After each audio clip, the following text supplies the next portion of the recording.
हम लोग अभी पढ़ेंगे ऑडिट रिपोर्ट। बहुत इजी चैप्टर है, बहुत इजी एसेज है, तो बहुत इजीली हम लोग कवर कर लेंगे।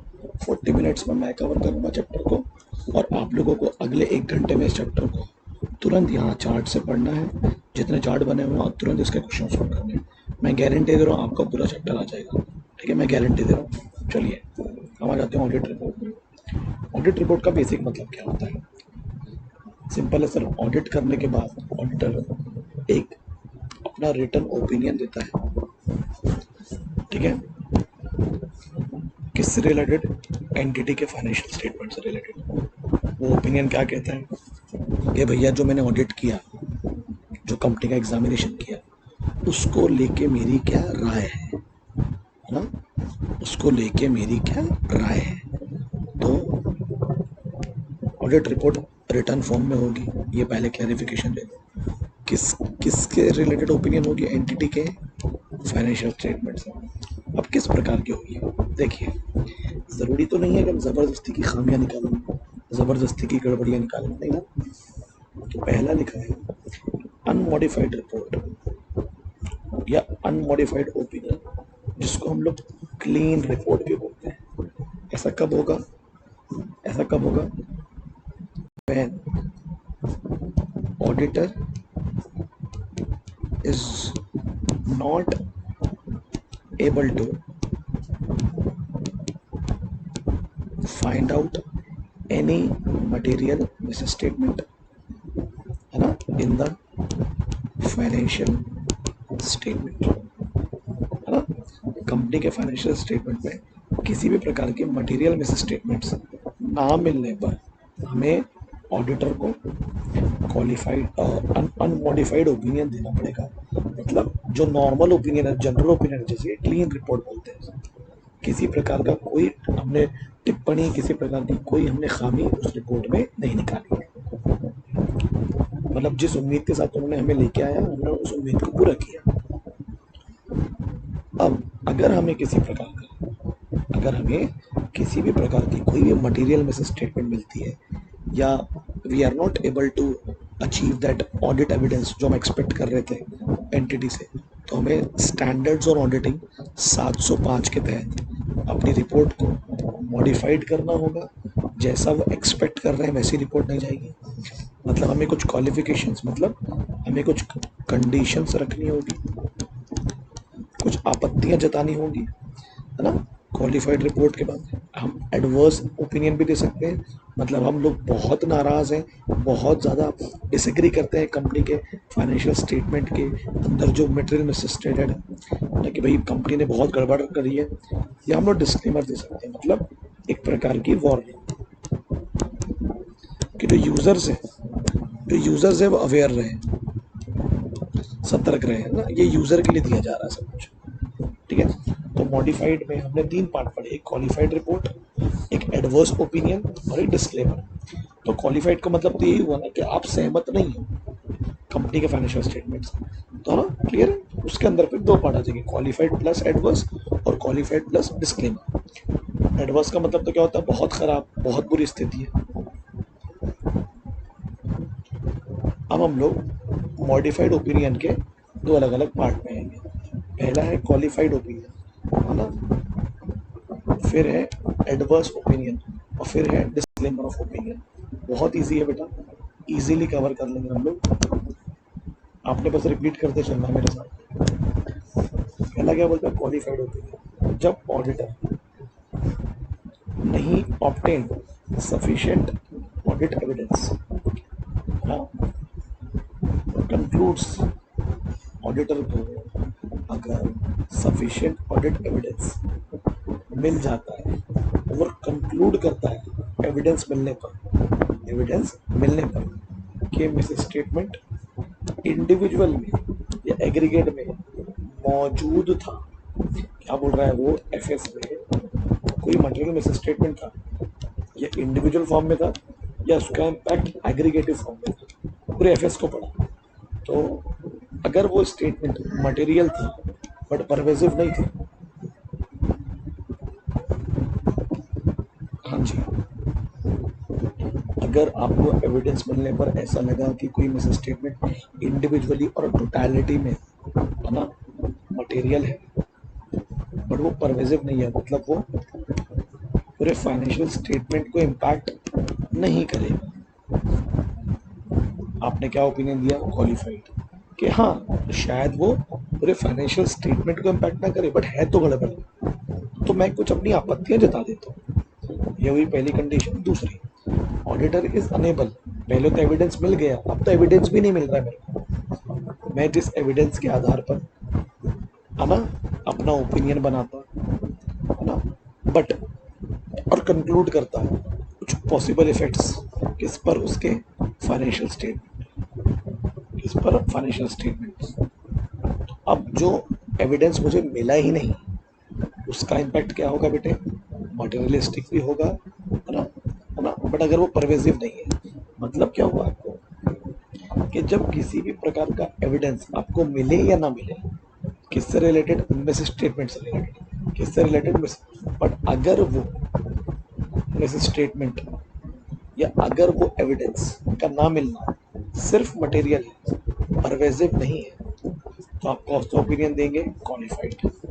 आई रिपीट, इम्पोर्टेंट तो है बट शायद वो पूरे एफएस को इम्पैक्ट ना करे, तो मैं फिलहाल एक क्वालिफिकेशन दे दे रहा हूँ,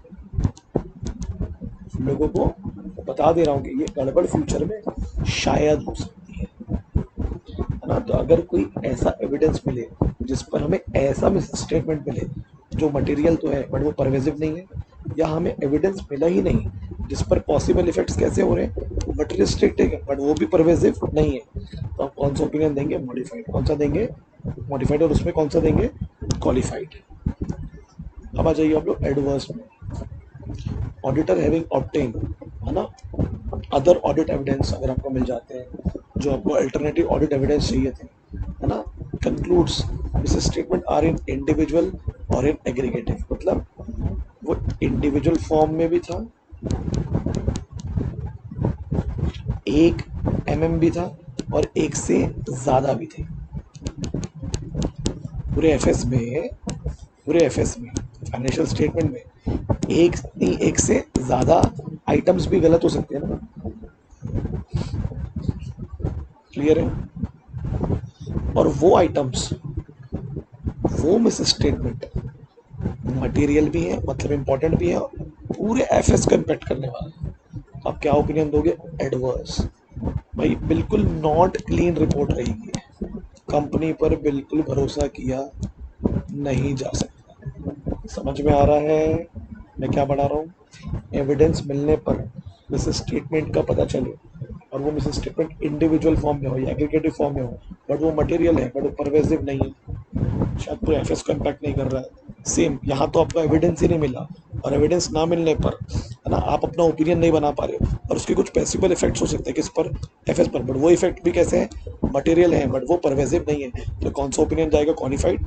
और अगर आपको एविडेंस मिलने पर ये पता चलता है जो मिस स्टेटमेंट है इंडिविजुअल फॉर्म में और एग्रीगेटिव फॉर्म में वो मटेरियलिस्टिक भी है और परवेजिव भी है, पूरे फाइनेंशियल स्टेटमेंट को इम्पैक्ट करेगा, तो आपने कौन सा ओपिनियन देने हैं? एडवर्स। अब आ जाइए अब डिस्क्लेमर। हम वार्निंग कब देते हैं कि फ्यूचर में एडवर्स हो सकती हैं चीजें, बट हम अभी डिस्क्लेमर दे रहे हैं। If auditor is unable to obtain alternative audit evidence, जिसमें वो क्या बनाने वाला था? अपना ओपिनियन, और उसने कंक्लूड कर दिया किसके? एविडेंस ना मिलने के पॉसिबल इफेक्ट, है ना। और एविडेंस ना मिलने पर आप क्या नहीं ढूंढ पाए? Undetected miss statements. तो आप क्या बोलोगे? बोलो जल्दी बोलो। और वो दोनों क्या है? मटेरियल भी हैं और परवेजिव भी हैं, मटेरियल भी हैं और परवेजिव भी हैं। मतलब अगर मैं एडवर्स और इसमें जाऊं, तो अगर आप गौर से समझ रहे हैं, यहाँ पर वो डायरेक्ट क्या बोल रहा है? मेरे को ऑडिट एविडेंस मिला, मिस स्टेटमेंट से रिलेटेड मिला मिला मिला मिला, ऑडिट एविडेंस मिला और मिस स्टेटमेंट से रिलेटेड मिला, और वो इंडिविजुअल भी था और एग्रीगेटिव भी था। यहाँ क्या मिल रहा है? अनेबल, नहीं मिला, नहीं मिला, और मुझे लगा नहीं मिलने पर, है ना, मैं अनडिटेक्ट कर चुका है, मतलब मेरे को जो मिलना था वो नहीं मिला, बट मुझे कुछ गड़बड़ लग रही है, और वो गड़बड़ मटेरियलिस्टिक भी है और परवेजिव भी है, तो मैंने कौन सा ओपिनियन देना है? डिस्क्लेमर। कि भले मुझे मिला तो नहीं है बट ये फ्यूचर में गड़बड़ कर सकता है। Undetected misstatement. अब क्या बोल रहे हैं, in extremely rare circumstances involving multiple uncertainties. ऐसा बहुत कम होगा ना कि एक एफएस में बहुत सारी अनसर्टेनिटीज हो जाए, बहुत सारे आइटम गलत हो जाए, ये पॉसिबल नहीं है ना। सो ऑडिटर कंक्लूड्स दैट, बहुत इंपॉर्टेंट है ये सब चीजें, हैविंग सिंपल फंडा, अगर बहुत सारी अनसर्टेनिटीज होगी तो आप क्या करोगे, अल्टरनेटिव ऑडिट एविडेंस लोगे। ईच ऑफ, बोलो ईच ऑफ, फास्ट बोलेंगे हम लोग, ईच आइटम्स के लिए it is not possible to form an opinion of FS due to, बोलो अनसर्टेनिटीज। सिंपल सा फंडा है,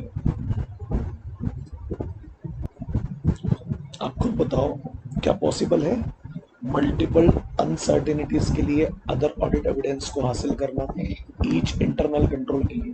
तो क्या लिखा, it is not possible to form an opinion on FS due to, है ना, possible effect of uncertainties on the FS. तो बहुत ही रेयर सर्कमस्टांसेस होगा कि जहां पर मल्टीपल अनसर्टेनिटीज अराइज होगी और ऑडिटर कंक्लूड करेगा कि मुझे क्या चाहिए, बोलो नॉट विथ स्टैंडिंग, इसका मतलब not with standing having alternative audit evidence regarding each of internal control. तो ऐसा पॉसिबल नहीं है क्योंकि हर अनसर्टेनिटी पर कोई ना कोई कंट्रोल्स होते हैं, सो इट नॉट पॉसिबल। और अगर यही नहीं मिल रहा है, मुझे ऑडिट एविडेंस ही नहीं मिल पा रहा है, नॉट पॉसिबल टू फॉर्म, मैं ओपिनियन नहीं बना पाऊंगा फाइनेंशियल स्टेटमेंट को, क्योंकि हर अनसर्टेनिटी का क्या होगा, एक पॉसिबल इम्पैक्ट होगा किस पर, फाइनेंशियल स्टेटमेंट पर। तो मुझे सब पर क्या चाहिए, इंटरनल कंट्रोल्स की डिटेल्स चाहिए ही चाहिए।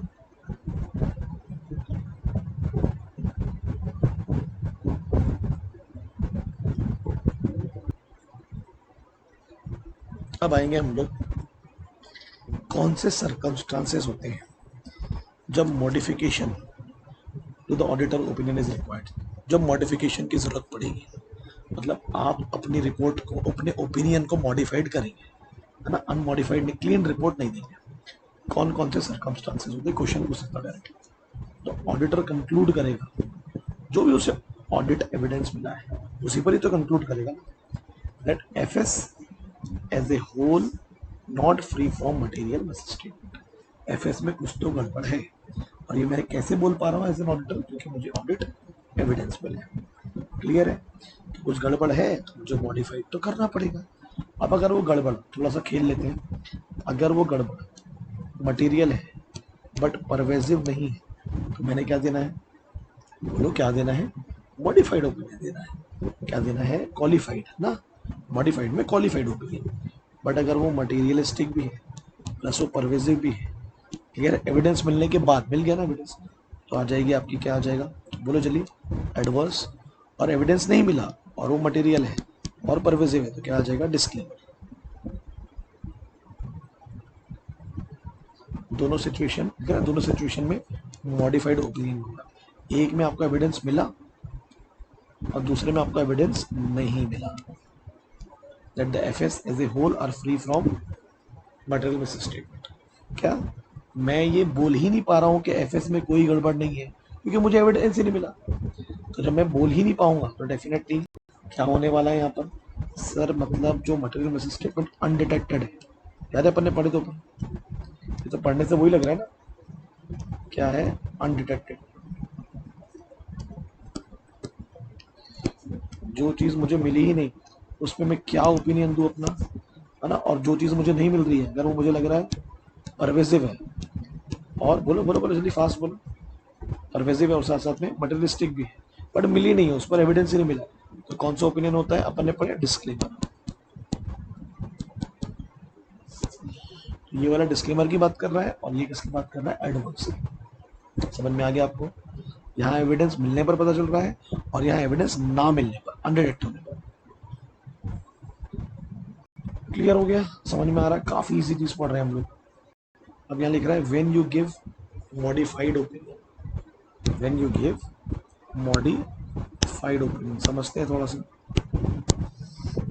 सर वही है, अगर मुझे अदर अल्टरनेटिव ऑडिट एविडेंस मिल जाते हैं और मुझे पता चलता है कि मटेरियली मिसस्टेट है मेरा एफएस, मतलब कुछ ना कुछ मटेरियल मिसस्टेटमेंट्स हैं, तो मैंने अब भी पढ़ा है आप लोगों को, अगर वो मटेरियल है परवेजिव नहीं है, तो क्वालिफाइड ओपिनियन।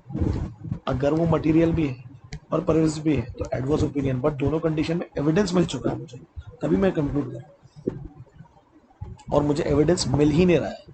किस वजह से नहीं मिल रहा है? क्योंकि लिमिटेशन इम्पोज कर दी किसने? मैनेजमेंट ने। मैं क्या कर रहा हूँ, जो एक्सटर्नल कन्फर्मेशन है वो नहीं ले पा रहा हूँ। यही तो होते हैं ना एडिशनल अल्टरनेटिव ऑडिट एविडेंस, है ना। जो उनके इंटरनल एम्प्लॉयज है मैं उनसे बात नहीं कर पा रहा हूँ, तो कुछ लिमिटेशंस इम्पोज कर दी। तो मैंने क्या किया, मैनेजमेंट को रिक्वेस्ट किया कि प्लीज उन लिमिटेशंस को आप रिमूव करिए। तो अगर उन्होंने लिमिटेशंस को रिमूव कर दिया तो मैं प्रोसीड करूंगा अपनी आगे की अनलिटिकल प्रोसीजर से। और अगर उन्होंने, बोलो, अगर मैनेजमेंट ने वो लिमिटेशंस को रिमूव नहीं किया, मुझे इजाजत नहीं दी, है ना, एडिशनल ऑडिट एविडेंस के लिए, तो मैं TCW से, है ना, डोज चार्ज विद गवर्नेंस से क्या करूंगा बेटा, कम्युनिकेट करूंगा, प्लस एनालिटिकल प्रोसीजर्स। और उसके बाद में भी अगर मुझे TCWG के बाद भी जाने के बाद में भी मुझे एविडेंस नहीं मिलता है, तो मैंने बताया नहीं मिलने पर मैं क्या अज्यूम करूंगा कि जो अनडिटेक्टेड मटेरियल मिस स्टेटमेंट है वो दिक्कत देने वाला है। तो वो क्या होगा, क्या लिखा है, अगर वो मटेरियल है और परवेजिव नहीं है तो क्वालिफाइड, अपन ने पढ़े ना। और अगर वो मटेरियल भी है और परवेजिव भी है तो क्या आ जाएगा आपका डिस्क्लेमर। मैंने एडवर्स क्यों नहीं दिया, क्योंकि एडवर्स में आपको एविडेंस मिल जाता है, एडवर्स में आपको एविडेंस मिल जाता है, ये कुछ गड़बड़ है। अदर रीजंस क्या है ना, किस चीज के, unable to get alternative audit evidence, जो भी रीजन हो सकते हैं, जैसे कि ऑडिटर का जजमेंट, है ना, इम्प्लीमेंट टू फाइंड आउट, मैं नहीं कर पाया किसी वजह से, अनडिटेक्टेड स्टेटमेंट अमाउंट को, जो भी होंगे स्टेटमेंट होंगे उनको मैं फाइंड आउट नहीं कर पाया, जो भी रीजन होंगे। तो बात तो वही है, अगर वो मटेरियल है और परवेजिव नहीं है तो क्वालिफाइड, है ना, और वो मटेरियल परवेजिव दोनों है तो क्या आ जाएगा, डिस्क्लेमर।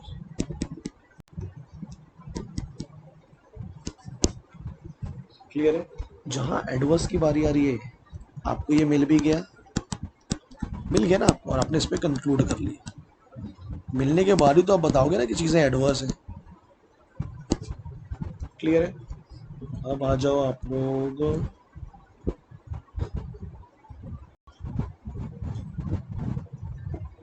बहुत इजी चैप्टर है, कोई दिक्कत नहीं होगी आपको। मैं वही देख रहा हूँ क्या क्या मेरा पढ़ाने का इसमें, मैंने सब कुछ तो बना के रखा था आप लोगों के लिए। अब ये कुछ इंपॉर्टेंट चीज़ है, इसको ध्यान देंगे। थोड़ा लैपटॉप हैंग हो रहा है।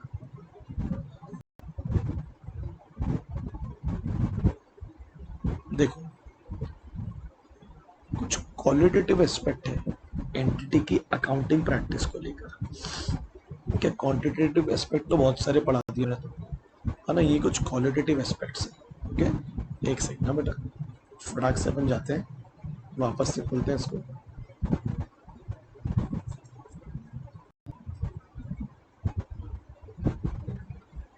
चलो फटाक से आ जाओ।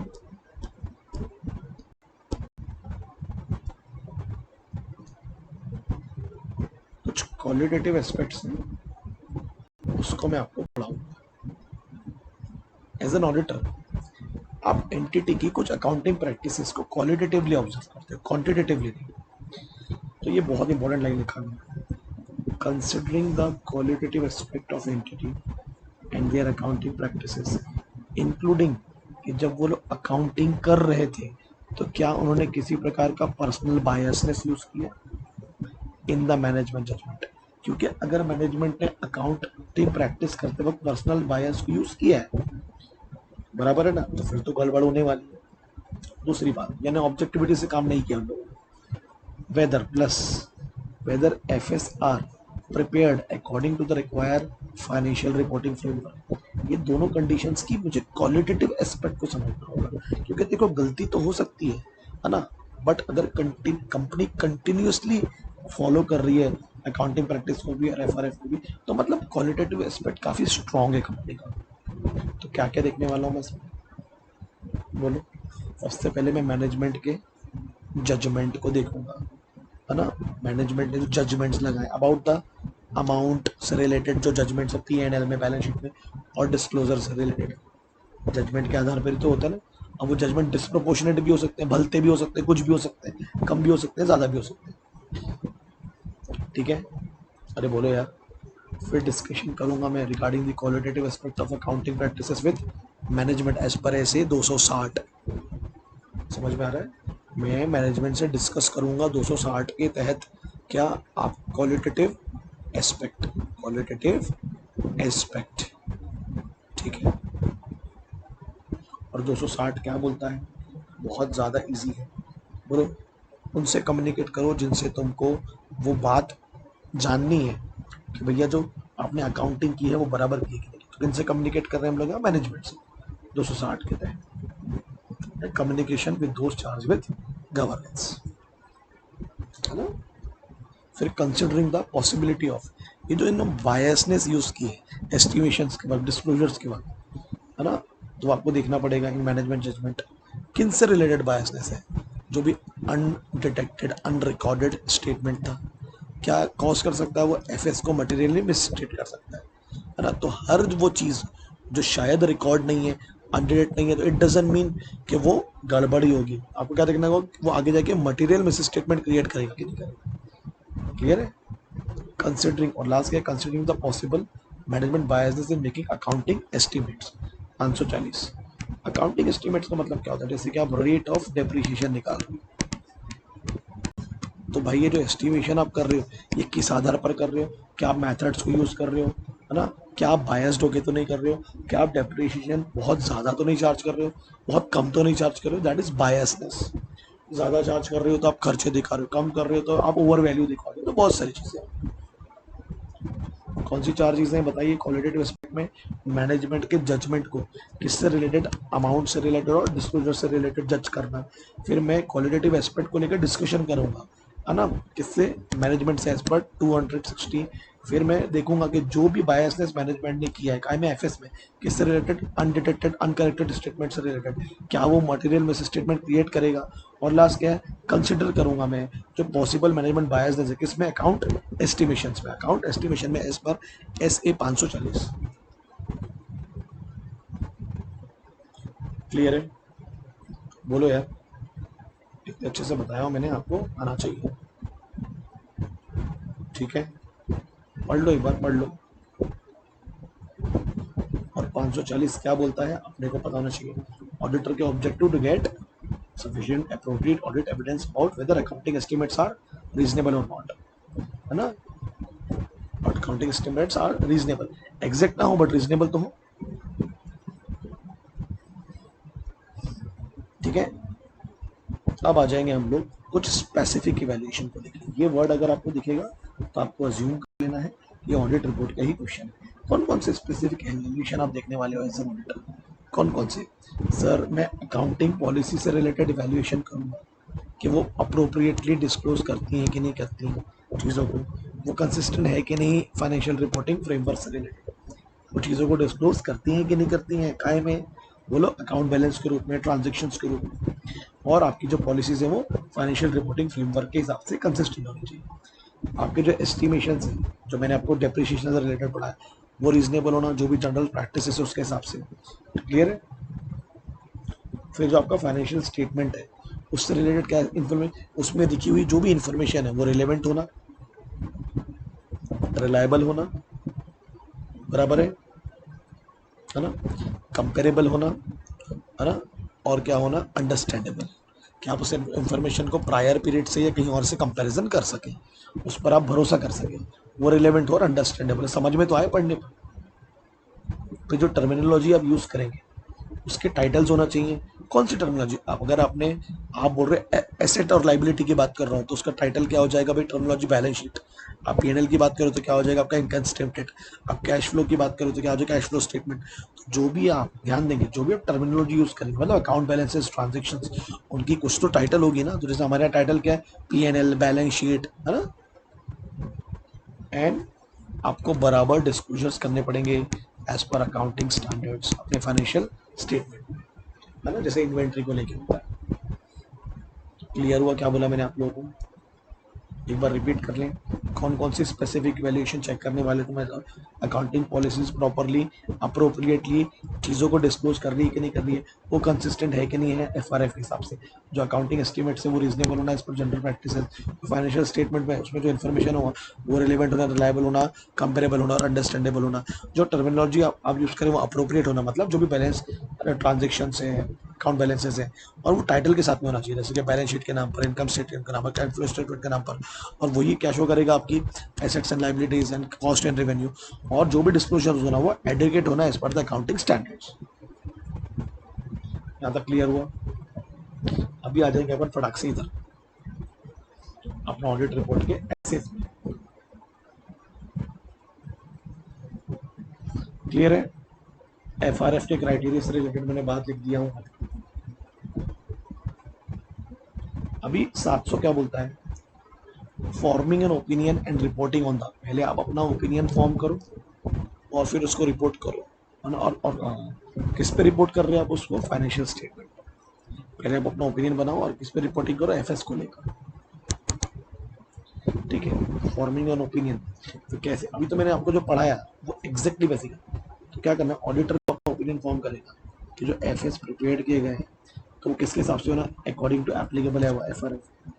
फिर जब आप ओपिनियन को फॉर्म करोगे तो आपको क्या आना चाहिए? रीजनेबल एश्योरेंस कि जो एफएस है वो फ्री है from material miss statement. Clear है?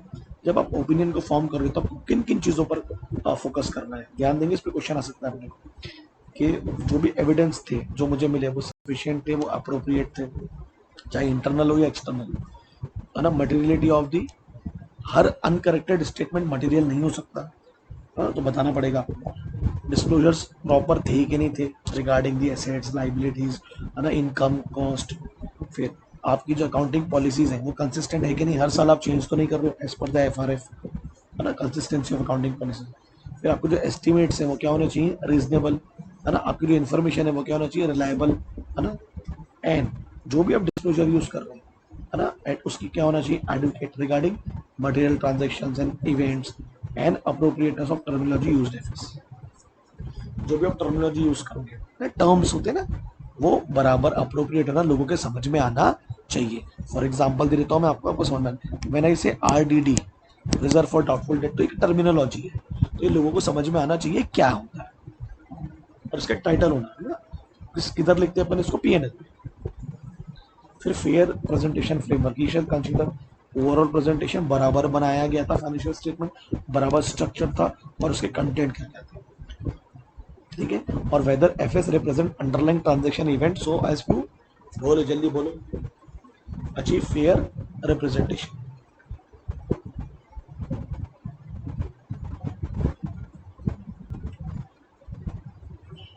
हाँ जी, कौन कौन से होती है बेटा? अंडरलाइन ट्रांजेक्शन, जिसका रिकॉर्ड हमारे पास, कितना आपने गुड्स को सेल किया, रॉ मटेरियल को आपने कितना परचेज किया, परचेज ऑफ रॉ मटेरियल, है ना, उसका फेयर रिप्रेजेंटेशन होना चाहिए। क्लियर हो रहा है क्या बोल रहा हूँ मैं? अपने ओपिनियन को फॉर्म करने के, क्या ओपिनियन फॉर्म करना है आपको? कि एफएस जो प्रिपेयर किए गए वो as per the applicable FRF. Opinion कैसा होना चाहिए? कि रीजनेबल एश्योरेंस देना कि FS are free from material statement. Opinion कैसे होगा? किन कंडीशन पे बेस्ड होगा? जो भी ऑडिट एविडेंस थे वो बराबर सफिशिएंट थे और अप्रोप्रिएट थे। जो भी मटेरियलिटी देखने की, किसकी अनकरेक्टेड स्टेटमेंट की वो मटेरियल है या नहीं है। डिस्क्लोजर्स के क्या देखने होंगे? एडिकेसी, अकाउंटिंग पॉलिसीज एफआरएफ के हिसाब से कंसिस्टेंट है या नहीं है, अकाउंटिंग स्टेटमेंट्स रीजनेबल है या नहीं है, रिलायबल है या नहीं है, adequacy of disclosure of material transactions events and appropriateness of the terminology used FS. अब ओपिनियन देना है, ओपिनियन आप फटाफट कर लोगे। अनमॉडिफाइड ओपिनियन अगर आपका है तो वो क्लीन रिपोर्ट हो जाएगी, वो आप तभी दोगे अगर एफएस कैसे बनाए गए हैं? As per FRF. और मॉडिफाइड होगा किन कंडीशंस में?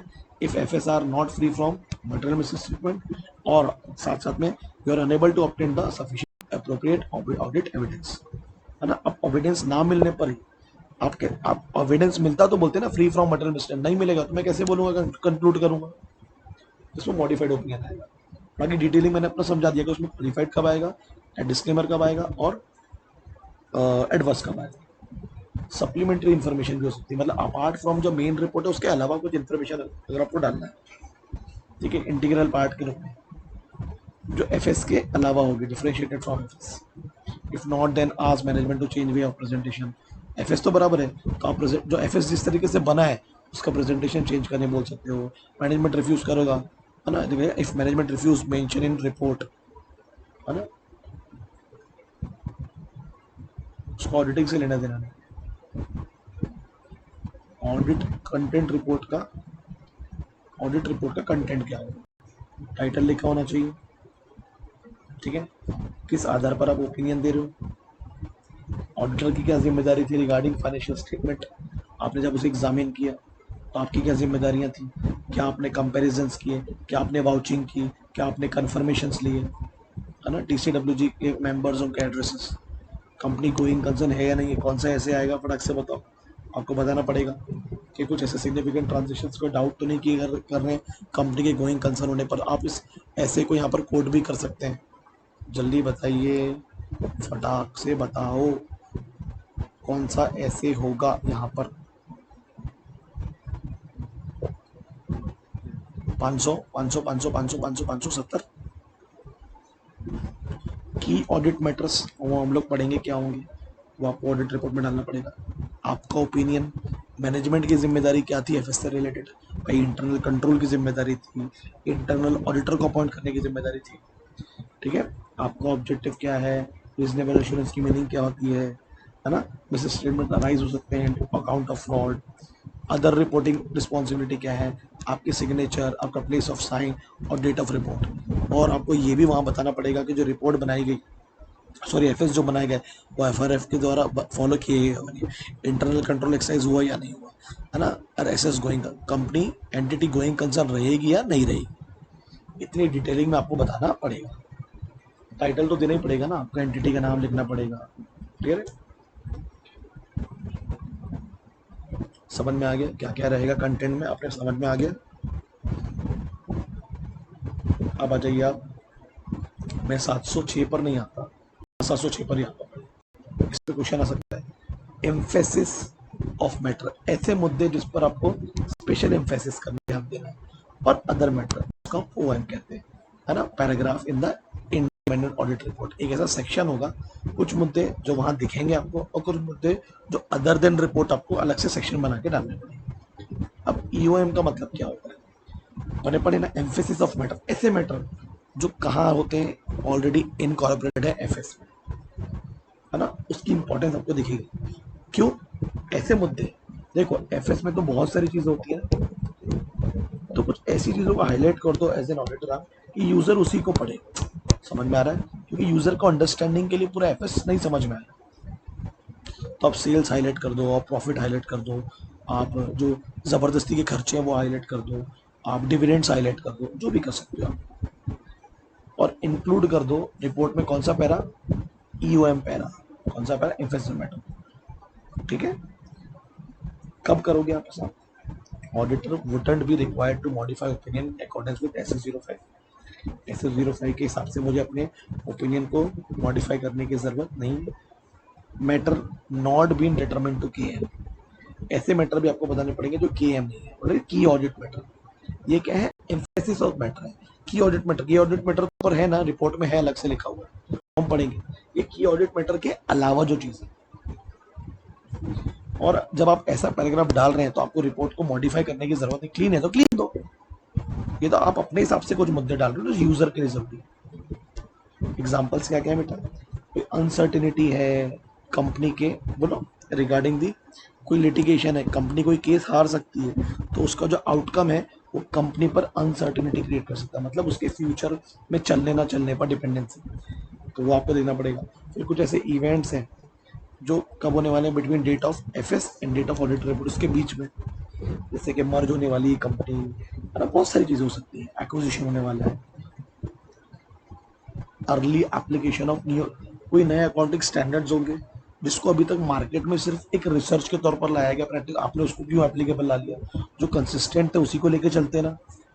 और मेजर कैटेस्ट्रॉफ मतलब सडन डिजास्टर्स हो गए, आप जहाँ काम कर रहे थे, आप जहाँ एंटिटी थी वहाँ बाढ़ आ गई, भूकंप आ गई, किसी भी प्रकार की चीजें, ये क्या हो गया, एम्फेसिस ऑफ मैटर, ये चीजें आप ऑडिट रिपोर्ट में इंक्लूड करेंगे, ठीक है, किस रूप में, पैराग्राफ के रूप में, अदर पैराग्राफ के रूप में, और किन चीजों से रिलेटेड मुद्दे हैं, बोलिए, ये वो मैटर है जो कहाँ है, इनकॉर्पोरेटेड ऑलरेडी एफएस में, है ना। तो लिटिगेशन का अमाउंट बताओ, है ना, उसके डिस्क्लोजर्स करो एफएस में, केस हारने तो नहीं वाले हो, है ना। एफएस के बीच में और ऑडिट रिपोर्ट के बीच में जो भी कंडीशंस आने वाली, इवेंट आने वाले, उसका जिक्र करो वहाँ पर। अकाउंटिंग स्टैंडर्ड नए वाले क्यों फॉलो किए उसको बताओ। एंड कोई सडन डिजास्टर्स तो नहीं हो रहे, या हुए हैं या हो चुके हैं, उसके बारे में आपको जानकारी देनी पड़ेगी, उसका इम्पैक्ट पड़ेगा ना एफएस पर। अब आ जाइए आप ओ एम, अदर मैटर पर। जो अदर मैटर है, एक मिनट, कहाँ गया कहाँ गया, आ गया,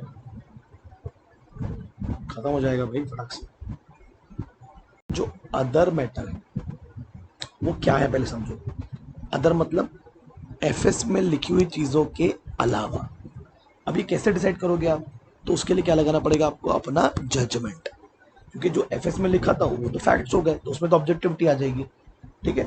और वो चीजें भी किसके लिए जरूरी है, यूजर की अंडरस्टैंडिंग के लिए, और ये ऑडिटर की रिस्पॉन्सिबिलिटी भी है ना, और उसकी रिपोर्ट के लिए भी बहुत जरूरी है। Auditor include O M para in the report. देखो रिपोर्ट में इंक्लूड कर रहा है, इंक्लूड कर रहा है, तभी करेगा डेफिनेटली, कोई लॉ रेगुलेशन अगर उसको प्रोहिबिट ना करे तो, ठीक है। और वो मुद्दा क्या नहीं होना कि ऑडिट मैटर नहीं होना। एग्जांपल्स क्या हैं, बोले बोले चलिए बोलो। Report on more than one set of financial statement, financial statement के एक से ज़्यादा सेट बने पड़े तो उससे रिलेटेड वो रिपोर्टिंग कर सकता है। Restriction and distribution of use of report, इससे रिलेटेड वो रिपोर्टिंग है। ये चीज़ें अगर ध्यान देंगे, एक से ज़्यादा सेट बने किसके, फाइनेंशियल स्टेटमेंट के, रिस्ट्रिक्शन है किसकी, डिस्ट्रीब्यूशन को लेके, यूज को लेके, रिपोर्ट को लेके, तो ये अदर मैटर है। ऐसा क्यों, क्यों नहीं डिस्ट्रीब्यूट करने दे रहे आप रिपोर्ट। आपने एफएस के एक से ज्यादा सेट क्यों बनाया, व्हाट इज एक से ज्यादा सेट, दो तरीके के एफएस क्यों बनाए मतलब इनको, इनसे। और ये कब पता चलेगा, जब ऑडिटर अपना जजमेंट लगाएगा। क्या लगाएगा, जजमेंट की ये चीजें भी मटेरियलिस्टिक हो सकती है, ठीक है। जब एक ही फॉर्मेट को फॉलो, एक ही एफएस है तो एक ही फॉर्मेट होना, अपने मल्टीपल सेट क्यों बना के रखे। फिर क्या करोगे आप, जो भी इंफॉर्मेशन होगी, है ना, उसको कंपैरिजन करोगे अदर डिस्क्लोजर से, ऑडिट प्रोसीजर लगाओगे ना, अकाउंटिंग पॉलिसीज को कंपेयर करोगे, है ना, कि कंसिस्टेंट है कि नहीं करंट पीरियड के हिसाब से, है ना। अगर अकाउंटिंग पॉलिसी चेंज हो रही है तो आपने प्रॉपरली उस चेंज अकाउंटिंग पॉलिसी को अकाउंट किया या डिस्क्लोज किया कि नहीं किया, ठीक है। तो पहले आप क्या करोगे, इन्फॉर्मेशन लोगे डिस्क्लोजर से रिलेटेड, फिर उस पर क्या देखोगे कि अकाउंटिंग पॉलिसी बराबर बोलो कंसिस्टेंटली वहाँ अप्लाइड हो रही है कि नहीं हो रही, और अगर अकाउंटिंग पॉलिसी को आपने चेंज किया तो आपने उसको बताया कि नहीं बताया, डिस्क्लोज किया कि नहीं किया।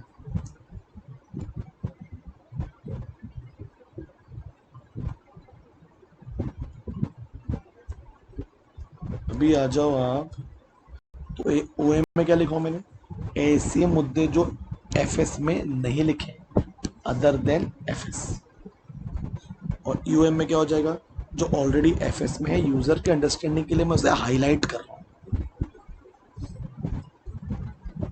अभी आ जाओ आप लोग 701, की audit matter in the independent audit report. की ऑडिट मैटर सबसे इंपॉर्टेंट होते हैं, ईओ एम के अलावा, एओ एम के अलावा, मतलब वो दोनों इसके अलावा, ये तो है इंपॉर्टेंट।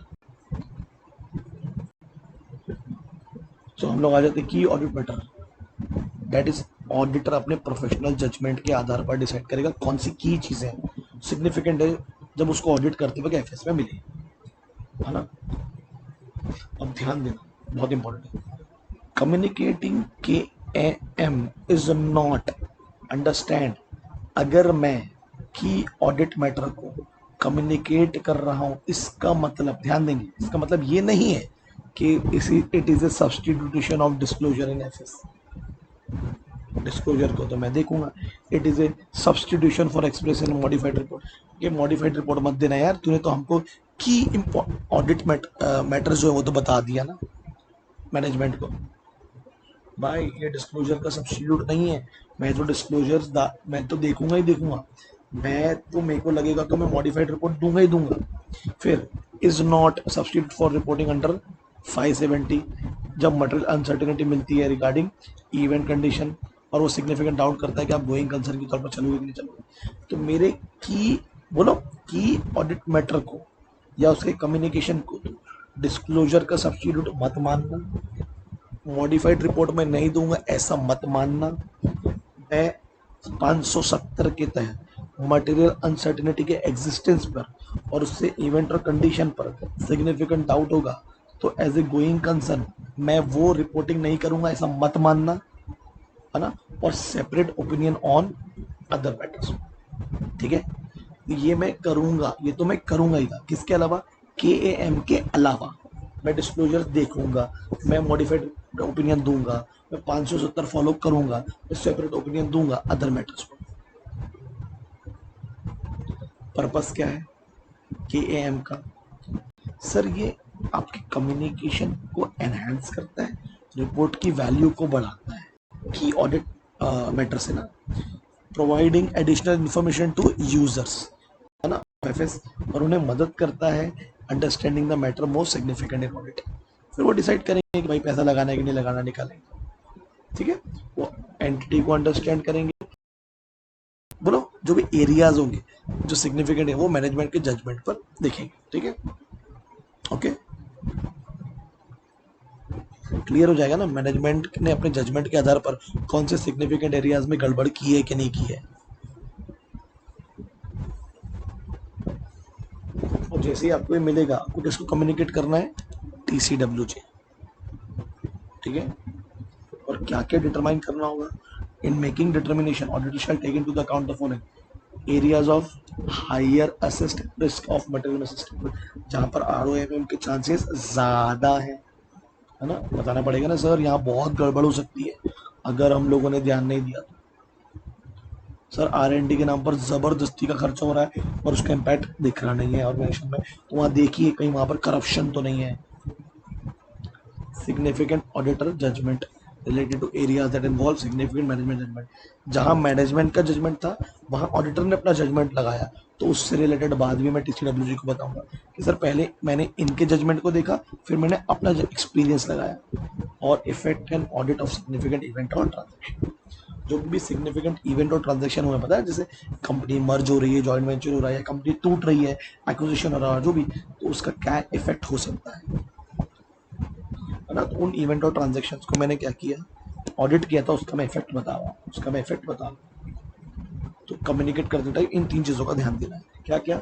उन एरिया को बताना जहाँ हायर एसेस है ROMM का, है ना। मैंने MG मतलब मैनेजमेंट के जजमेंट पर अपना जजमेंट जो दिया उसके एरियाज, और effect on audit of significant event और ट्रांजेक्शन। ऐसे इवेंट और ट्रांजेक्शन जो सिग्निफिकेंट है उसका क्या इफेक्ट पड़ेगा एंटिटी पर, ये यूजर को जानना जरूरी है।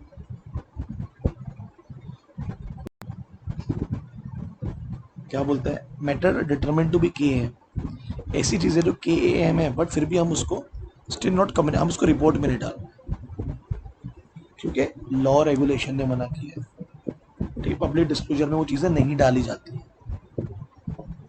क्या लिखा है? Adverse consequences of communicating matter would reasonably be expected.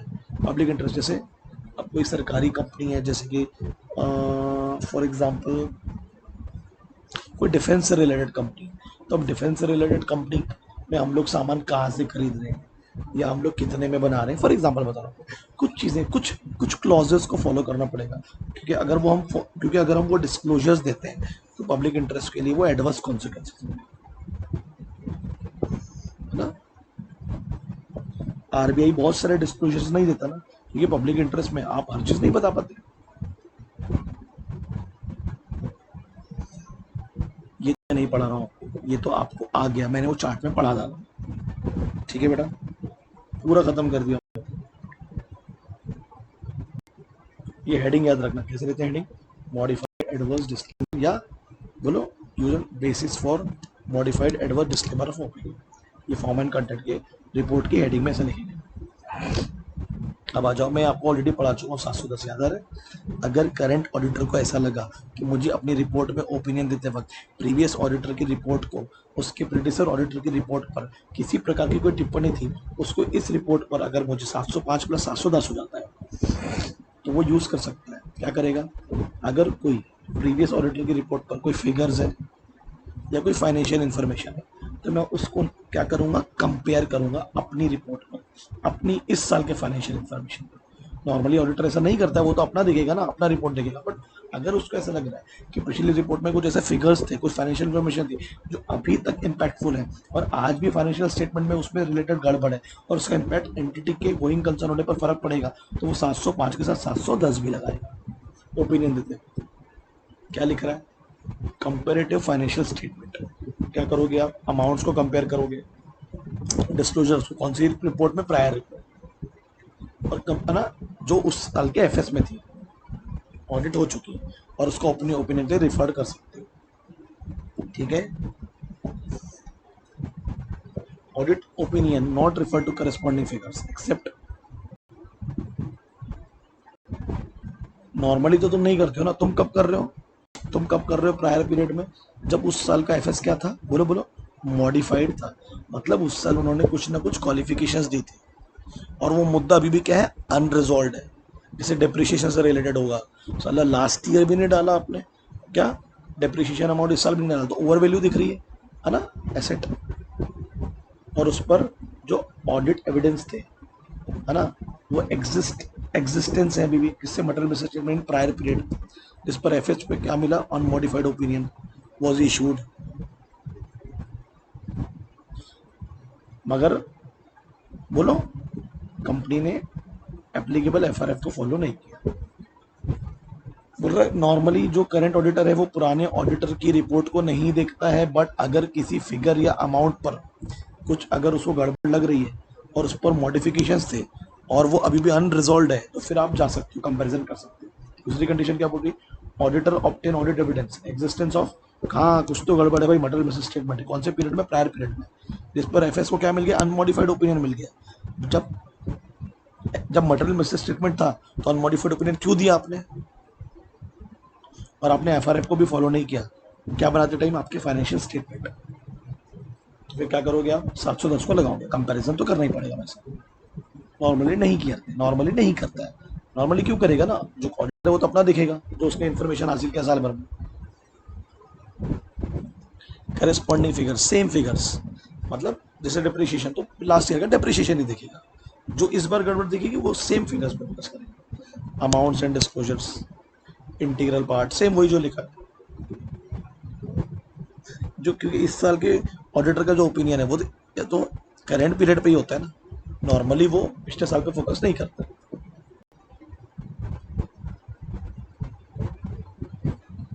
ठीक है, तो जब कंपेरिजन पे जाओगे, बोलो, तो आप चीज पर पिछले 3 साल 5 साल पे जाओगे, सिर्फ फोकस करोगे, बोलो, तो आपका फोकस सिर्फ अपनी रिपोर्ट पर होगा, समझा।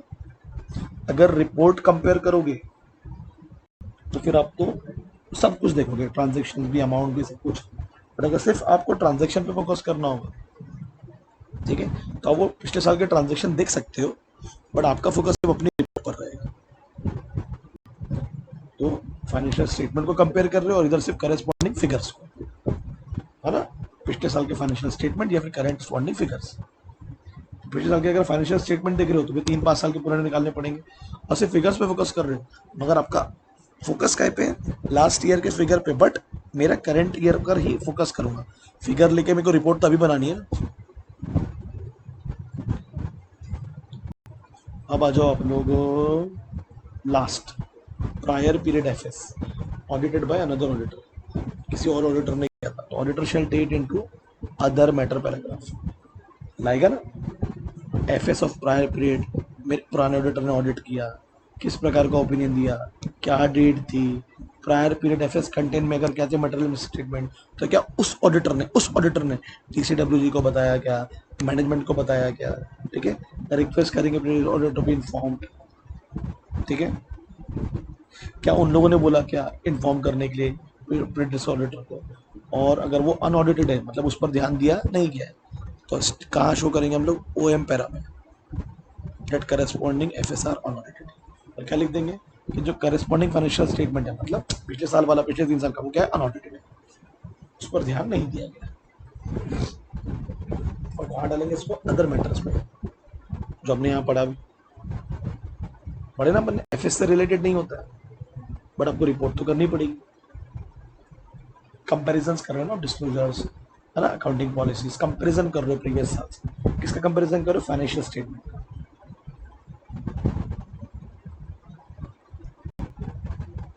समझा?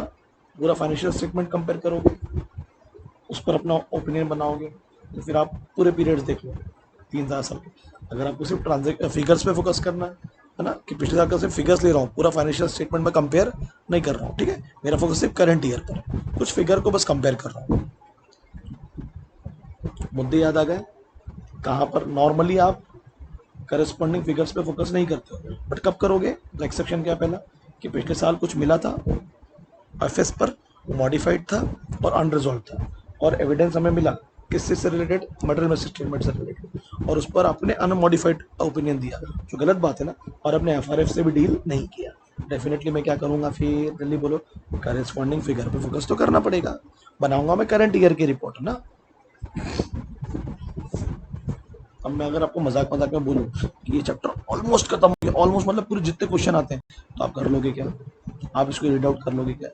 ठीक है, जितने ऐसे पढ़ाया और जितनी चीजें पीछे पढ़ाया, आपका चैप्टर खत्म है। आपको इसको रीड आउट करना है यहाँ से, जो बाजू में मैंने चार्ट बनाया वो बनाना है, और तुरंत तुरंत तुरंत तुरंत, फिर से बता रहा हूँ, एक बार मॉड्यूल से आप सिर्फ पढ़ लेंगे, वो भी सिर्फ ऐसे पढ़ने की बात कर रहा हूँ मैं। और एक और टॉपिक आप पढ़ लेंगे उससे, ट्रू एंड फेयर रिप्रेजेंटेशन। क्या बोला? True and fair representation.